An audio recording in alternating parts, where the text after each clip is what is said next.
Hello, good morning, everyone. So let's have our daily briefing today. So let's start the previous recap on yesterday's data. So first thing is we have the inflation rate for UK yearly basis for the month of August. So the previous data was 0% and the market forecast at 0.50. And the release time yesterday, 2 p.m. And for the actual data, it was 0.75. So it beats the market forecast and the previous one as well. And we have the inflation rate for UK yearly basis for the month of August. So the previous data was 2% and the market forecast at 2.9%. And for the actual data, it beats the market forecast at 3.2%. But however, for the pound dollar, it did not create any significant move after the release. And next one is the CPI or the inflation rate for Canada, monthly basis for the month of August. So the previous data was 0.6% and the market forecast at 0.1%. And for the release time last night, 8:30 p.m. And for the actual data, it was 0.2%. So slightly higher than the forecast, followed by the inflation rate as well for Canada, yearly basis for August. So the previous data was 3.7% and the market forecast at 3.9%. And for the actual data, this one is higher comparing on the forecast at 4.1%. So let's take a look on the USD against the Canadian dollar. So right after the release, since both inflation rate for Canada hits the market forecast, we can obviously see a decline on the USD CAD from 1.2680 territory down to 1.2640. So there's a decline of almost 40 pips last night for the dollar loonie.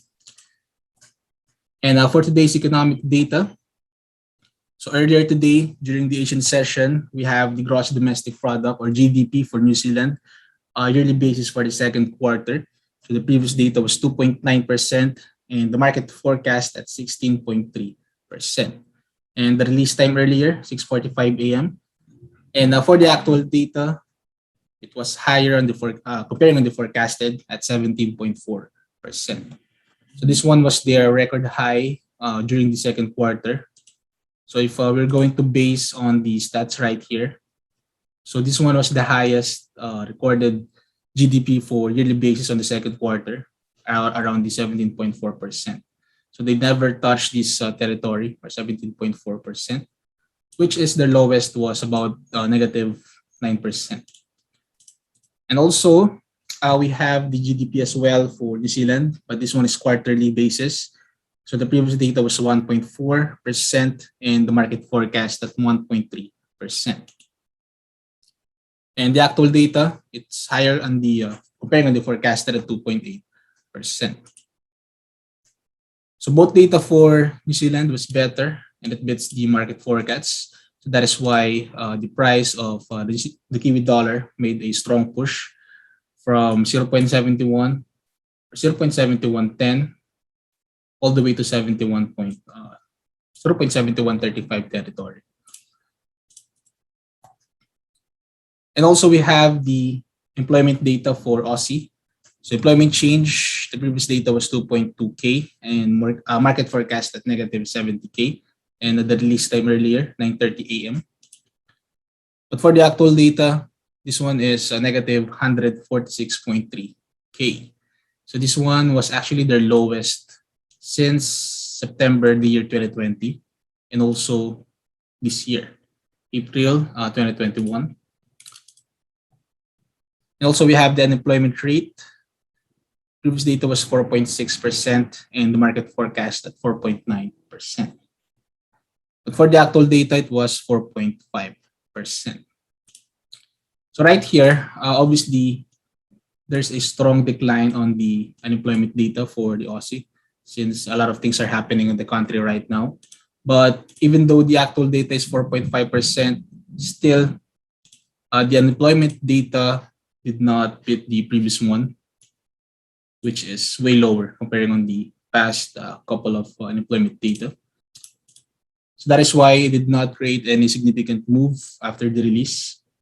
But during the US session, the key highlight of today's data is the initial jobless claims and also the retail sales monthly basis for the month of August. So both data will be released later at 8:30 p.m.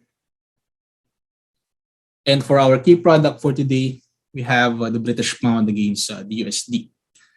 So based on the ATFX tool, which is the auto chartist, there's a interesting information right here. So this one's on the 4-hour chart. There's a rising wedge identified as of this moment, or earlier at 9 a.m. So this pattern is still in the process of forming, and there's a possible bullish momentum movement towards the resistance of 1.3912 within the next 3 days. And also, we have to pay attention on the moving average as well, and then the RSI. So this one is the 20 SMA. So as you can see here, the price is currently above the 20 SMA. It indicates that there's a possible bullish momentum from here. And also the RSI is pointing, or it's going towards the 70 level. It indicates that there will be a strong momentum on the upside right here. So that is why my personal opinion for this one, as long as the price holds above the 20 SMA right here, and the RSI keeps on pointing towards the 70 level, then it's a sign of bullish momentum from here. So that is why the daily range for the pound dollar is 1.3795 and 1.3775 for support, and daily resistance at 1.3915 and 1.3935 respectively. So again, for the US session, 8:30 p.m., we have initial jobless claims and retail sales for US. So monthly basis for the month of August.